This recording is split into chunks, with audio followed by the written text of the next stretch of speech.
ఇక ఆ దిగంబర్రావుని నేను ప్రాణాలతో ఉంచదలుచుకోలేదు. సకు, ఇప్పుడు నేను వెళ్ళి నీ భర్తని చంపేస్తాను. నీ భర్తని చంపేస్తాను.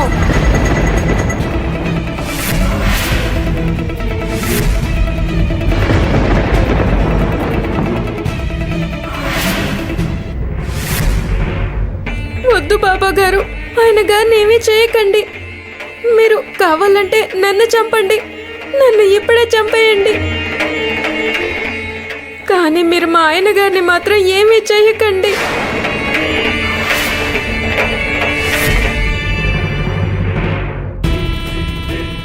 చూడు, ముక్కెర తీసేశాను.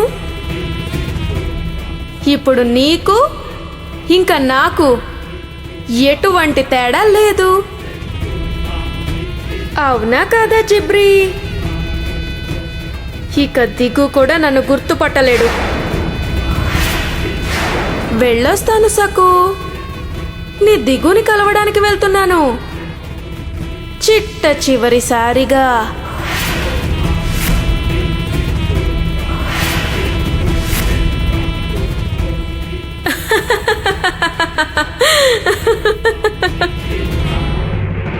బాబా గారు వద్దండి, మీరు ఇలా చేయకండి. ఆగండి, నా మాట వినండి.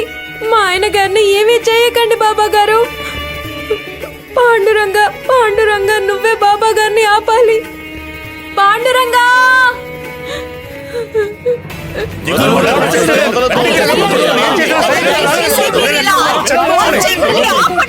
నేను ఎవరి మాట వినదలుచుకోలేదు.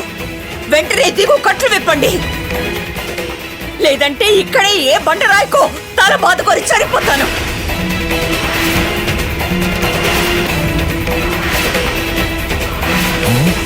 ఏమండి, మీరేం చేసుకుంటారో మాకు అనవసరం. గ్రామస్తుల పిల్లల్ని మీ కోడలు సఖు ఎత్తుకెళ్ళిపోయింది.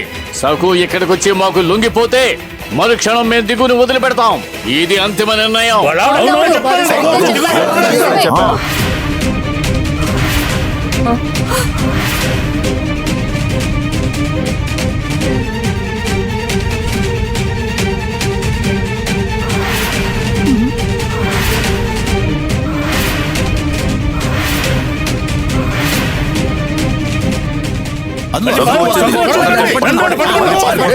ఏం చేస్తున్నారు? ఆగండి, వెనక్కి వెళ్ళండి.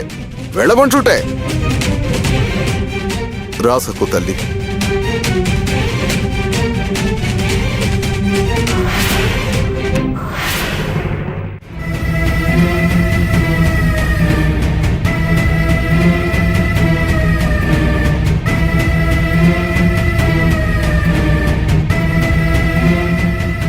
సకు, అరే నువ్విక్కడికి ఎందుకు వచ్చావు?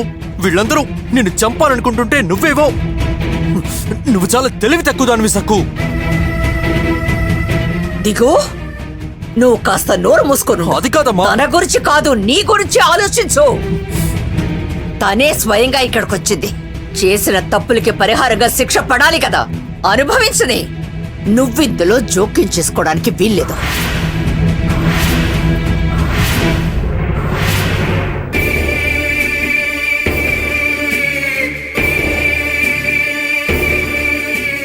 పాటిల్ గారు, భాస్కర శాస్త్రి గారు, నేను స్వయంగా ఇక్కడికి వచ్చాను కదా. మీరు నాకు ఏ శిక్ష అయినా విధించండి, కానీ మా ఆయన గారిని బంధించి ఉంచకండి. ఆయన గారిని వెంటనే వదిలేయండి. లేదు లేదు సకు, చూడు, నువ్వు చేయని తప్పుకి నేను నిన్ను శిక్ష అనుభవించనివ్వను. నువ్వు నిర్దోషివి సకు. ఏమండి పాటిల్ గారు, నాకు శిక్ష పడకూడదని సకు అలా మాట్లాడుతోంది. నన్ను నమ్మండి. అరే దిగు, నీకు మతి భ్రమించిందా ఏంటి? లేదంటే ఏంటి? దిగు, నువ్వు ఇలాగే నీ భార్యని సమర్థిస్తూ ఉంటే చివరికి నీ ప్రాణాలు పోగొట్టుకుంటావు. ఇప్పటికైనా బుద్ధి తెచ్చుకో. దిగు, నువ్వు తెలివైన వాడివి. వదిన చెప్పిన మాట విను. ఆవిడ నీ రక్షకురాలు. దిగు, ఇప్పుడు నువ్వు మాట్లాడకుండా నాతో పాటు ఇంటికి రా. సక్కు చచ్చినా బతికినా మనకు అనవసరం. దానికి ఇలాగే జరగాలి. అమ్మా, ఏంటిది? నువ్వింత క్రూరంగా ఎలా మాట్లాడగలుగుతున్నావు? రే దిగు గారిని వదిలేయండి. నేరస్తురాలు సకు స్వయంగా వచ్చి లొంగిపోయింది కదా, ఇక దిగు బందీగా ఉండక్కర్లేదు, వదిలేయండి.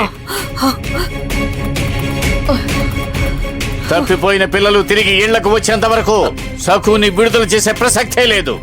చెప్పండి భాస్కర్ గారు, నా ఇద్దరు కొడుకులు ఎక్కడున్నారు? ముందు అది అడగండి. అన్నిటికంటే అదే కదా ముఖ్యమైంది. అవును, నిజమే. ఇదిగో పిల్ల, నా హరిని సోమయ్యని ఎక్కడ దాచావో మర్యాదగా చెప్పు.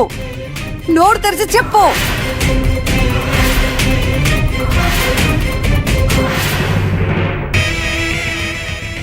వాళ్ళు మీకు జన్మలో దొరకరు.